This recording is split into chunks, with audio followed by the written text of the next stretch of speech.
Yes, so standard enthalpy of formation हम आए हैं, उसके पहले का हमने enthalpy change in a chemical reaction, enthalpy for से फेज चेंज रिएक्शन और से enthalpy for chemical reaction that we have discussed. ये टेबल भी हमने डिस्कस्ड किया था और वैसे ही पूरा टेबल हमें गिवन है। देखो स्टैंडर्ड मोलर एंथैल्पीज की सारी वैल्यू हमें गिवन है, मतलब CaCO3 की कितनी होगी, पर्टिकुलरली Al2O3 की कितनी होगी, तो सब गिवन है। वो गिवन सिर्फ इंफॉर्मेशन पर्पस के लिए है। ओके, कोई न्यूमेरिकल में वैल्यू आएगी then we are going to see that. Okay, तो स्टैंडर्ड एंथैल्पी ऑफ फॉर्मेशन हम पढ़ रहे हैं।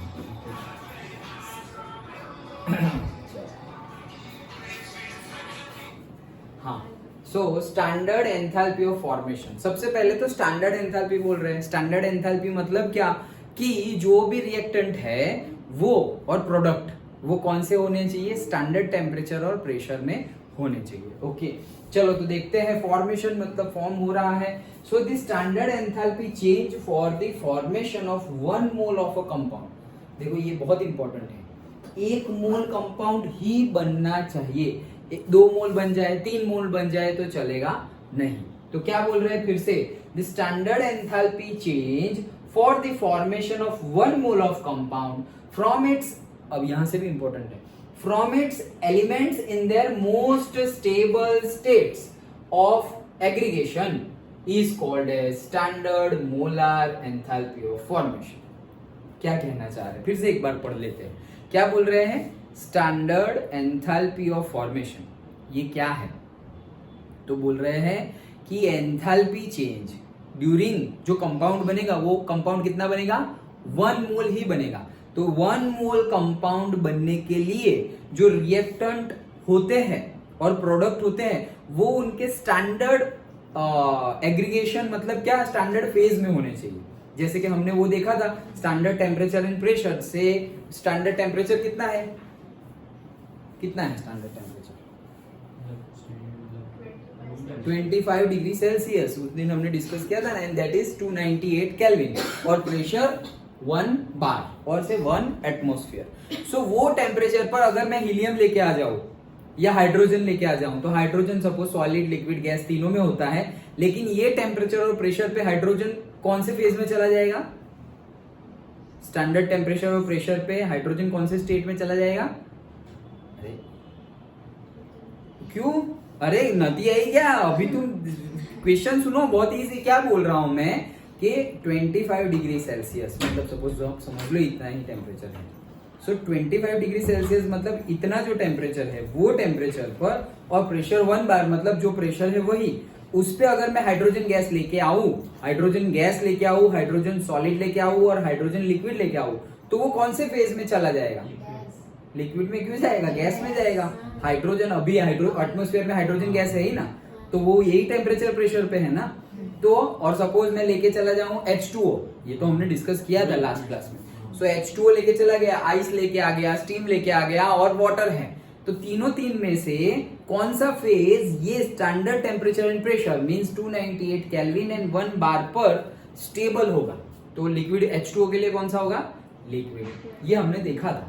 ओके, और आज हम क्या देख रहे हैं, स्टैंडर्ड एंथैल्पी ऑफ फॉर्मेशन। तो क्या बोल रहे हैं कि 1 मोल बनना चाहिए, और 1 मोल बनने के लिए जो भी रिएक्टेंट 1 मोल प्रोडक्ट बन रहा है, ठीक है, उसके लिए तुम कुछ रिएक्टेंट यूज करोगे। ओके, ये जो रिएक्टेंट यूज करने वाले हो वो अपने स्टैंडर्ड फेज में होने चाहिए। मतलब तुमने H2O बनाने के लिए क्या क्या यूज किया, H2 यूज किया और O2 यूज किया, तो H2 स्टैंडर्ड टेम्परेचर और प्रेशर पर कौन से फेज में होगा, गैस, तो गैस यूज किया। अभी लिक्विड यूज किया तो चलेगा नहीं, गैस ही यूज करना है। फिर O2 यूज किया, तो O2 स्टैंडर्ड टेम्परेचर और प्रेशर पर कौन से फेज में होता है, गैस, तो ये गैस लिया और फिर बन गया हमारा H2O, और वो स्टैंडर्ड टेम्परेचर और प्रेशर पर कितना होता है, लिक्विड, तो वो लिक्विड तो मतलब H2 gas plus O2 gas that will be equals to H2O liquid, और ये H2O भी कितना 1 मोल बना। तो ये जो केमिकल रिएक्शन है उसके एंथैल्पी चेंज को हम बोलेंगे स्टैंडर्ड एंथैल्पी ऑफ फॉर्मेशन। फिर से एग्जांपल देखेंगे, लेकिन मैं ऊपर से समझाया, समझ में आया, फिर से देखते हैं क्या बोल रहे हैं। The standard enthalpy change for the formation of 1 mole of compound, मतलब कंपाउंड कितना बनने वाला है 1 मोल फ्रॉम इट्स एलिमेंट, एलिमेंट में से बनेगा मतलब रिएक्टेंट है वो, इन their most stable state of aggregation, मतलब जो स्टैंडर्ड फेज होगी वो मोस्ट स्टेबल तो वही होगी ना, तो most stable state of aggregation is called standard, 1 मोल बनने वाला है इसलिए standard molar enthalpy of formation, और उसको डिनोट करते हैं डेल्टा एच से, और फॉर्मेशन दिखाने के लिए वहां पर हमने एफ बता दिया है। अगर रिएक्शन होती तो हमने वहां पे आर लगाया था, याद हो तो, okay, standard enthalpy of reaction. Then okay, where subscript F indicates that 1 mole of a compound in question has been formed in its standard state from its element in their most stable state of aggregation, मतलब most stable state में बनना ही चाहिए। देखो एक और एक example देता हूं, से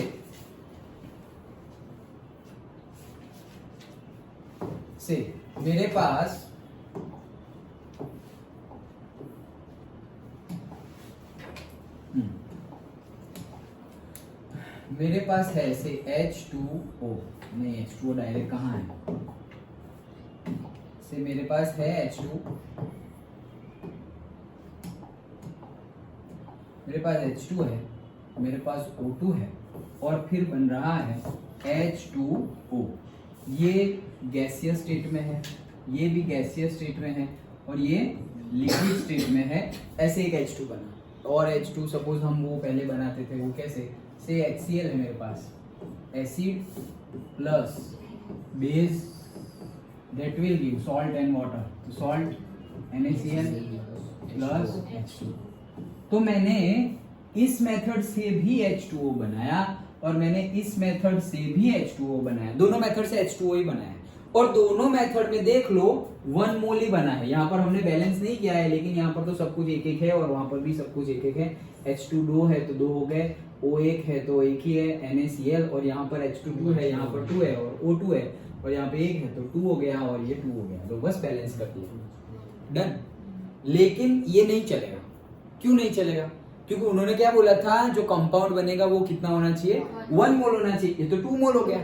तो वो अभी मान लो कि ये ऐसा नहीं है, तो 2 मोल है तो मैं क्या कर रहा हूँ, उसको डिवाइड बाई 2 कर दूं, ऐसा, ये तो बैलेंसिंग किया है, तो डिवाइड बाई 2 करूं तो ये क्या हो जाएगा 2 और ये 2 कट हो जाएगा, तो उसको मैं ऐसे निकाल ही दे रहा हूँ, हाँ वो भी कट हो जाएगा, डन। तो ये H2O बना, डन। अब मैं क्या बोल रहा हूं कि मैंने ये मेथड से, मतलब एक हाइड्रोजन और आधा ऑक्सीजन लेकर एक H2O बनाया, और मैंने ये केमिकल रिएक्शन से भी H2O बनाया, दोनों से H2O ही बना है। अभी दोनों से 1 मोल ही बना है, देखो यहाँ पर भी 1 मोल है और यहाँ पर भी 1 मोल है, दोनों से 1 मोल बना है, लेकिन from its element in their most stable aggregation state, मतलब वो उसके एलिमेंट्स में से ही बनना हुआ चाहिए। मतलब H2O, देखो H2O में एलिमेंट्स क्या क्या है, मतलब कॉन्स्टिट्यूएंट उसके कौन कौन से एलिमेंट्स है, H और O, हाइड्रोजन और ऑक्सीजन, तो ये H2O हाइड्रोजन और ऑक्सीजन से ही बना हुआ होना चाहिए। ये तो सब एसिड बेस लेके आ गए, यहाँ पर हाइड्रोजन और ऑक्सीजन ही है और उससे बना हुआ है, और यहाँ पर भी 1 मोल है, वहां पर भी 1 मोल है, और हाइड्रोजन और ऑक्सीजन अगेन उनके मोस्ट स्टेबल स्टेट में, अगर ऑक्सीजन में लिक्विड ऑक्सीजन ले लूं तो नहीं चलेगा, समझ में आया। तो स्टैंडर्ड एंथैल्पी ऑफ फॉर्मेशन, अब ये इसमें पहले चेक कर लो 1 मोल है, हाँ 1 मोल है, वो H2O है, तो H2O के एलिमेंट्स क्या है, हाइड्रोजन एंड ऑक्सीजन, क्या ये दोनों से ही वो बना हुआ है, हाँ हाइड्रोजन और ऑक्सीजन से ही वो बना हुआ है। यहाँ पर तो देखो HCl NaOH वो सबको इकट्ठा करके बना हुआ है, तो ये एलिमेंट से ही बना हुआ है, 1 मोल ही है। और क्या ये एलिमेंट्स उनके स्टैंडर्ड फेज में है, तो हाँ भाई, STP पर स्टैंडर्ड टेम्परेचर एंड प्रेशर, मतलब 25 degree Celsius and 1 bar pressure पर हाइड्रोजन गैस फॉर्म में होता है, ऑक्सीजन भी गैस फॉर्म में होता है, हाँ यस, तो स्टैंडर्ड में है। तो ये रिएक्शन के डेल्टा H को, इसका जो डेल्टा H मिलेगा मुझे, delta H of F formation के लिए, उसी को मैं बोलूंगा, यही डेल्टा H को बोलूं। डेल्टा H कैसे निकालते थे, वो जो फॉर्मूला है वो है क्या, summation of product minus summation of reactant, और ये n लिखते थे हम मोल्स, तो फिर यहाँ पर इसकी एंथैल्पी प्रोडक्ट में तो एक ही है तो वो लिखेंगे, फिर रिएक्टेंट में ये लोग हैं तो वो लिखेंगे। याद आया, वो तो जैसे करते थे वैसे ही, इसके पहले हमने देखा था enthalpy change for a reaction, chemical reaction. वो जो फॉर्मूला था वही है क्या, प्रोडक्ट के सारे सम कर दो एंथैल्पी के माइनस रिएक्टेंट के सारे सम कर दो, वो तो करना ही है। लेकिन अगर ऐसा केस हो तब पर्टिकुलरली अगर हम ढूंढेंगे तो उसको हम बोलेंगे एंथैल्पी ऑफ फॉर्मेशन। समझ में आ गया? ये एक एग्जांपल से समझ में आ गया एंथैल्पी ऑफ फॉर्मेशन क्या है। पक्का? ओके चलो।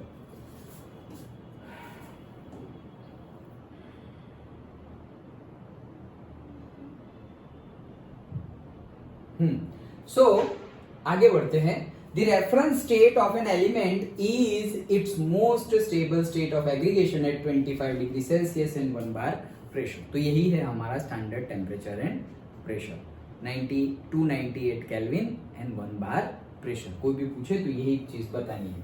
For example the reference state of dihydrogen मतलब H2 is gas and those of dioxygen, carbon and sulphur are O2 gas. Carbon graphite form में होता है, वो सॉलिड होता है, और जो हमारा सल्फर होता है वो भी सॉलिड होता है respectively. Some reactions with standard molar enthalpies of formation are as follows. तो देखो क्या है, हाँ गिवन है। So standard enthalpy of formation की कई रिएक्शन जो है वो ऐसी है, देखो कैसे। H2 O कहां गया, ये तो भाग जा रहा है, किसने किया ये? अच्छा H2 O2 H2 बैलेंस है, देख लो 2H 2H, एक O बैलेंस ही है। अभी जैसे हमने 1/2 कर दिया था वैसे 1/2 कर दिया है, डन। अब देखो यहाँ पर 1 मोल H2O है, स्टैंडर्ड टेम्परेचर प्रेशर पर ऑक्सीजन गैसियस फॉर्म में होता है, हाइड्रोजन भी गैसियस फॉर्म में होता है, और कंपाउंड 1 मोल ही बन रहा है। तो ये जो एंथैल्पी चेंज होगी यहाँ पर जो डेल्टा H मिलेगा इसके लिए, उसी को बोलेंगे हम standard enthalpy of formation. Standard word क्यों? क्योंकि स्टैंडर्ड टेम्परेचर और प्रेशर पर वो जो फेज में होते हैं वही फेज में अभी लिए हुए हैं, इसलिए स्टैंडर्ड। डन, सिंपल है। अब देखो तो डेल्टा H फॉर्मेशन ये रहा, तो वो आ गया -285.8 किलो जूल पर मोल, ऐसा गिवन होगा हमें न्यूमेरिकल में। ओके, याद रखना इसी के बेस पे सब न्यूमेरिकल्स गिनने हैं हमें। ओके, मैं तो फिर तब ऐसा ही बोलूंगा कि हमने थियरी में देखा था। ओके, सो यहाँ पे क्या है माइनस। अब देखो डेल्टा H मतलब वन फॉर्म, हीट का फॉर्म ही है, ओके, एनर्जी का फॉर्म ही है। सो हीट को हम माइनस लिए हैं, मतलब डेल्टा Q कब कन्वेंशन क्या था, work done on this system, work done by this system, Q into this system and Q out of this system. तो पॉजिटिव कब था, इनटू दिस सिस्टम, वही तुम्हारे पॉकेट में मैं पैसे डाल रहा हूं तो तुम्हारा अकाउंट बढ़ रहा है। ओके, मतलब कि तुम्हारे पास हीट आ रही है तो पॉजिटिव, तो पॉजिटिव मतलब इनटू दिस सिस्टम, तुम सिस्टम हो तो, और नेगेटिव मतलब आउट ऑफ दिस सिस्टम, मतलब तुम्हारे अंदर से जा रही है, तुम्हारे अंदर से जा रही है। आउट ऑफ दिस सिस्टम मतलब अगर निकल रही है, वैसे ही हुआ ना, और निकल रही है मतलब हीट निकल रही है, तो वो कौन सी रिएक्शन हो गई, एक्सोथर्मिक रिएक्शन। और हीट एब्जॉर्ब हो रही है तो वो कौन सी हो गई, एंडोथर्मिक रिएक्शन। सिर्फ इतना बोल देंगे और बोलेंगे कि ये कौन सी रिएक्शन है, फिर भी इसमें तो ऐसा कुछ गिवन ही नहीं है कि कौन सी रिएक्शन है। अरे ये साइन से ही बोल दोगे तुम। डेल्टा H नेगेटिव, नेगेटिव मतलब क्या, बाहर जा रही है, बाहर जा रही है मतलब क्या, एक्सोथर्मिक। Done, okay. अब देखो कार्बन का स्टैंडर्ड टेम्परेचर और प्रेशर पर कौन सा फॉर्म होता है, सॉलिड फॉर्म होता है, नॉट गैसियस, सॉलिड फॉर्म होता है, जो तुम्हारी पेंसिल में, बैटरीज में यूज होता है, वो ग्रेफाइट। ओके, पाउडर फॉर्म होता है कार्बन का।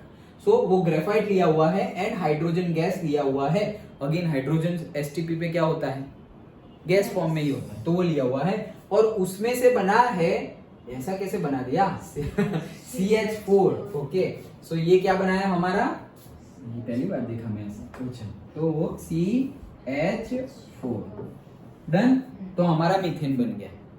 कितने मोल बना है, 1 मोल। तो इसको भी, इसकी अगर एंथैल्पी चेंज रिएक्शन के लिए गिवन है तो उसको भी हम क्या बोलेंगे, standard enthalpy of formation. Done, okay, तो सपोज गिवन है, देखो delta H is equal to -74.81 kilojoule per mole, मतलब 1 मोल कार्बन को हाइड्रोजन की रिस्पेक्ट में अगर केमिकल रिएक्शन हुई, 1 मोल बनाने के लिए, 1 मोल मीथेन बनाने के लिए, 1 मोल मीथेन बनाने के लिए, जब कार्बन और 1 मोल ऑफ से कार्बन और 2 मोल ऑफ हाइड्रोजन तुम इकट्ठा करोगे तो वो मीथेन तो बन ही जाएगा, साथ साथ में इतनी एनर्जी भी रिलीज होगी।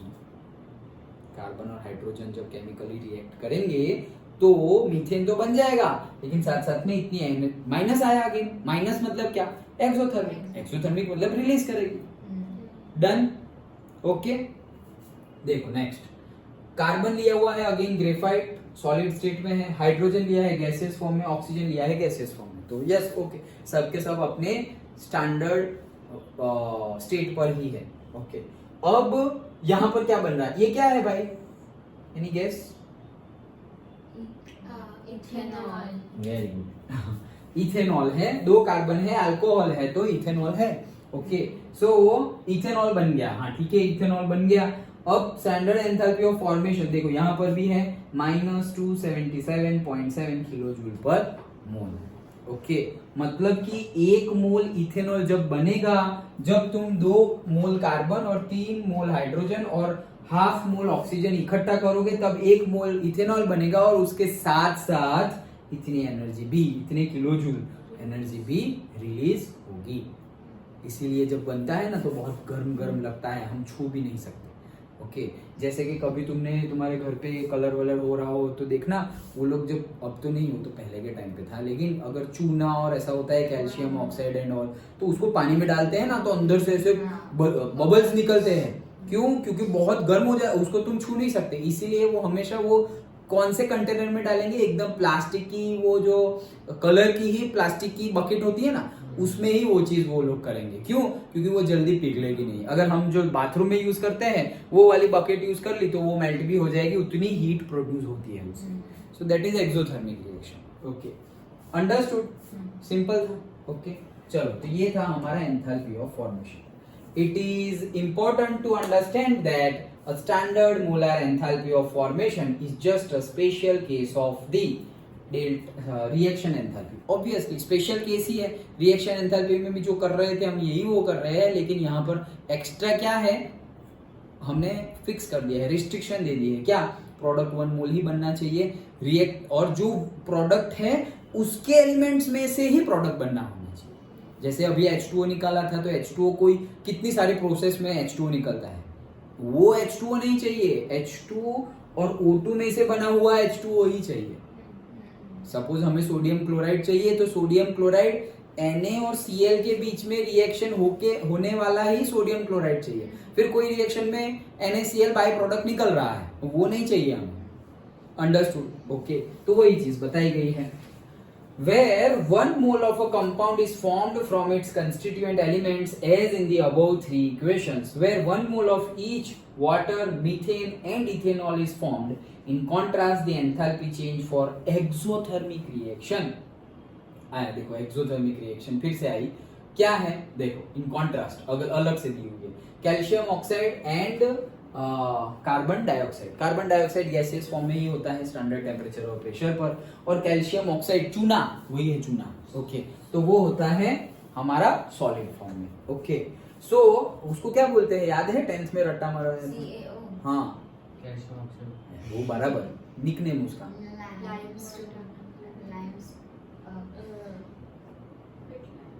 Quick line.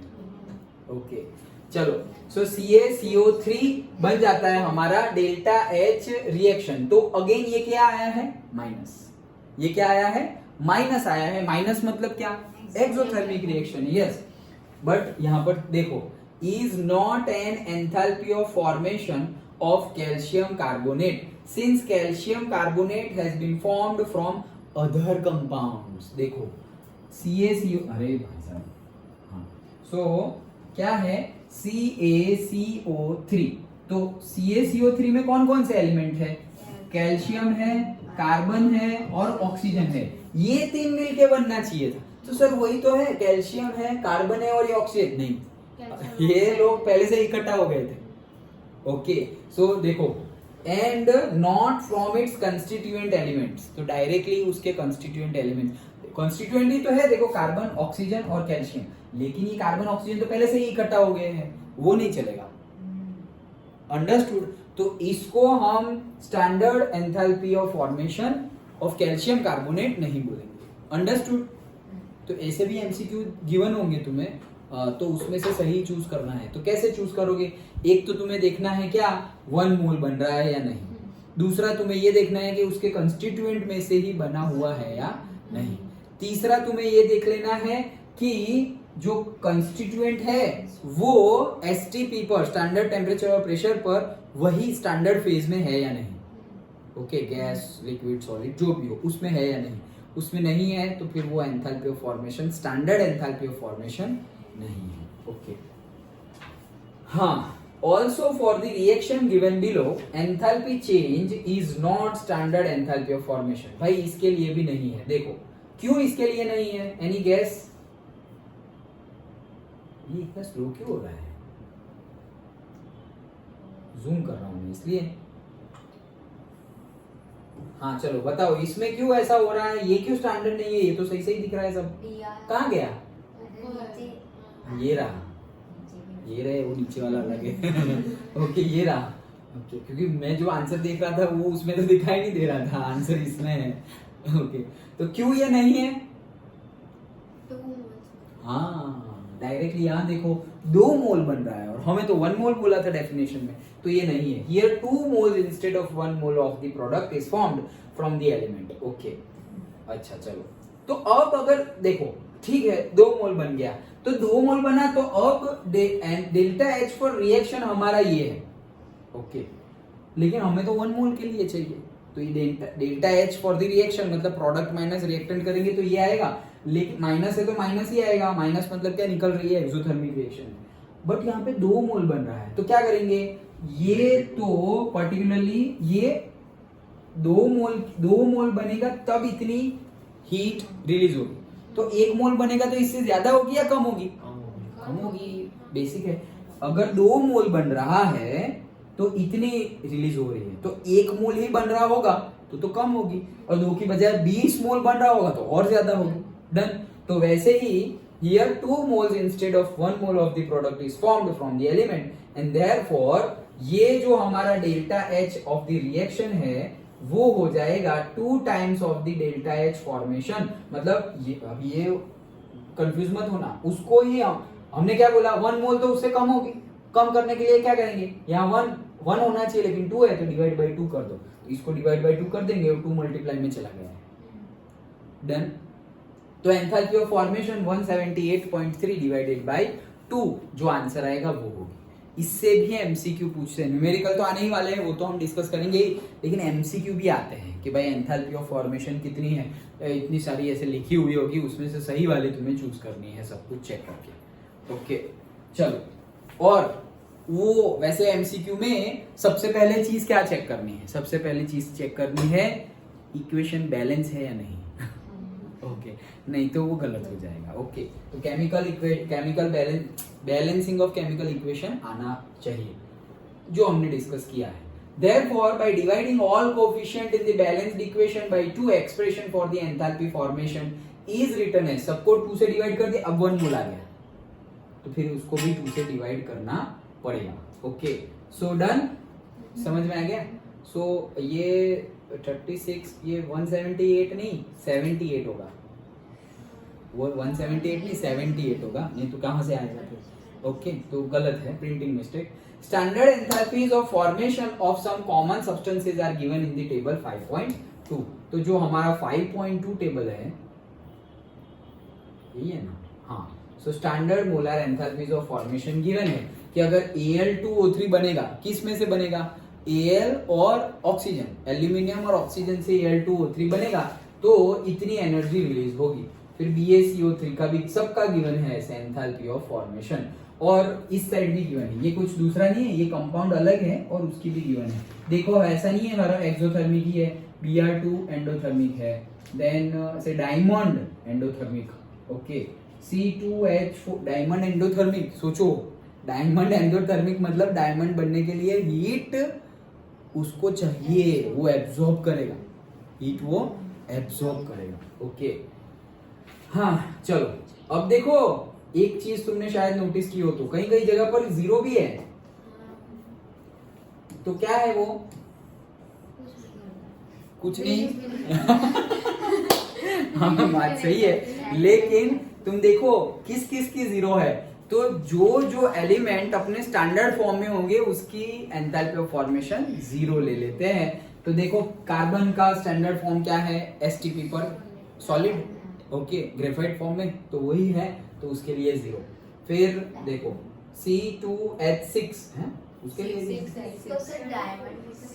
नहीं, वो प्योर नहीं, प्योर फॉर्म एसटीपी पर, एसटीपी ये टेम्परेचर प्रेशर पर ग्रेफाइट स्टैंडर्ड फॉर्म है, टेम्परेचर प्रेशर इंपॉर्टेंट है, ओके। तो अगेन ये Cl2 के लिए है ना, तो Cl2 के लिए, तो Cl2 क्या है, स्टैंडर्ड टेम्परेचर और प्रेशर पर क्लोरीन गैस फॉर्म में होता है, तो उसका आ जाएगा 0। इन शॉर्ट अगर तुम्हें स्टैंडर्ड फेज में ही गिवन है एलिमेंट, मतलब H2O गिवन है लिक्विड स्टेट में, तो उसका 0 हो जाएगा standard enthalpy of formation, okay. Chlorine given है गैसियस में, तो उसका 0 हो जाएगा। हाइड्रोजन गैसियस में 0, ऑक्सीजन गैसियस में 0, कार्बन सॉलिड में ग्रेफाइट 0, लाइक दिस, डन। तो वो सबकी 0 हो जाएगी। देखो हाइड्रोजन गैसियस 0, डन, ओके। चलो, तो ये थी हमारी स्टैंडर्ड एंथैल्पी ऑफ फॉर्मेशन। अभी बाकी है ना कुछ, कहाँ गया, इंपॉर्टेंट टू अंडरस्टैंड, ये लिख लिया हमने, ये कर लिया, okay. Now bye convention standard enthalpy for formation delta H of an element in reference state is most stable। हाँ, ये तो पता है, is taken as 0, जो अभी हमने डिस्कस किया वो। Suppose you are a chemical engineer, चलो मान लो कि तुम लोग केमिकल इंजीनियर हो, अभी पढ़ रहे हैं तो हो गए, ऐसा समझ लो, and want to know how much heat is required to decompose calcium carbonate. मतलब तुम केमिकल इंजीनियर हो, तुम इंडस्ट्री में गए और तुम्हारे बॉस ने बोल दिया ये लो भाई CaCO3 कैल्शियम कार्बोनेट, उसको मुझे डिकम्पोज करना है, उसमें से कार्बोनेट, कार्बन, ऑक्सीजन, CO2 बनेगा और Ca जो है उसको अलग कर दो, सबको डिकम्पोज कर दो। तो डिकम्पोज करने के लिए सर मुझे, तुम्हें सब कुछ दिया जाएगा कि तुम्हारे पास हीटर है, बॉयलर है, ये है, वो है, जो चाहिए वो तुम्हें मिल जाएगा। लेकिन क्वेश्चन बॉस क्या पूछ रहे हैं, तुम्हें कितनी हीट की जरूरत है, तुम्हें हीट की जरूरत है या वहां पर हीट प्रोड्यूस होगी तो तुम हीट को एब्सॉर्ब करोगे, वो फाइनल क्वेश्चन वो तुम्हें पूछने वाला है सपोज, ओके। तो देखो heat is required, want to know how much heat is required to decompose calcium carbonate to lime and carbon dioxide with all the substances in their standard state। तो सब कुछ स्टैंडर्ड स्टेट में ले लिया है, CaCO3 solid ही होता है, calcium oxide भी सॉलिड होता है, कैल्शियम डाइऑक्साइड गैसियस होता है, और स्टैंडर्ड एंथैल्पी ऑफ रिएक्शन हमें पता करनी है, ओके। सो वो पता करते हैं, हाँ। So here we can use of standard enthalpy of formation and calculate the enthalpy change for the reaction। The following general equation can be used for the enthalpy change calculation। तो enthalpy change calculation के लिए तो जो हम formula use कर रहे थे वही फॉर्मूला यूज करना है। कौन सा, प्रोडक्ट का समेशन कर दो एंथैल्पी का माइनस रिएक्टेंट का, तो summation of delta h product मतलब enthalpy of formation of all the product, और ये ए क्या है वो बताया था तब, ए क्या है, और यहाँ पर बी है, बी क्या है, ए और बी नहीं, वो मोल्स है, नंबर ऑफ मोल्स जो हम लिखते हैं आगे कि भाई 2H2, तो वो 2 है, वो A है, like that, okay। So A and B are describing number of moles where A and B represent the coefficient of the products and reactants in the balanced equation। coefficient, लेकिन वो coefficient है क्या, यहाँ तो coefficient बोल के छोड़ दिया, but coefficient है क्या, वो number of moles शो कर रहे हैं कि भाई तुम्हें 2 मोल ऑफ हाइड्रोजन लेने पड़ेंगे, तुम्हें 1 मोल ऑफ ऑक्सीजन लेना पड़ेगा, तब जाके 1 मोल ऑफ H2 बनेगा, like that, okay। तो वो बता रहे हैं, तो वो A and B है। Let us apply the above equation for decomposition of calcium carbonate। So here coefficient A and B are 1 each। तो इसके लिए तो 1 each ही है, क्यों, देखो वो हमारा जो रिएक्शन है, जूम कर रहे हैं इसलिए ऐसा हो रहा है,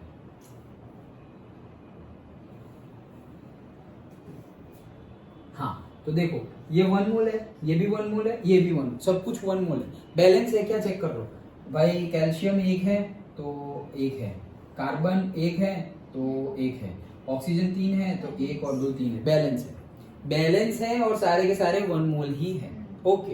तो चलो अब यहाँ पर हम कैलकुलेट करें, so delta H for the reaction that is equal to delta H for the formation enthalpy, वही होगी रिएक्शन की जो होगी वो, क्योंकि 1 मोल ही है, ओके, और सब कुछ स्टैंडर्ड ही लिया हुआ है।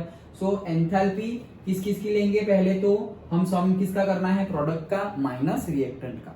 तो प्रोडक्ट में क्या क्या है, CaO है और CO2 है। डन। तो CaO एंड CO2 की जो एंथैल्पी ऑफ फॉर्मेशन होगी उसका क्या करेंगे, सम करेंगे, क्योंकि समेशन है ना, तो प्रोडक्ट की एंथैल्पी का सम माइनस जो रिएक्टेंट है CaCO3 उसको माइनस करेंगे, तो वो माइनस कर दिया। सो 1 मोल, ये 1 क्या है उसका मोल। ओके, ये देखो थोड़ा उल्टा पुल्टा लिखा हुआ है, वहां ध्यान मत दो।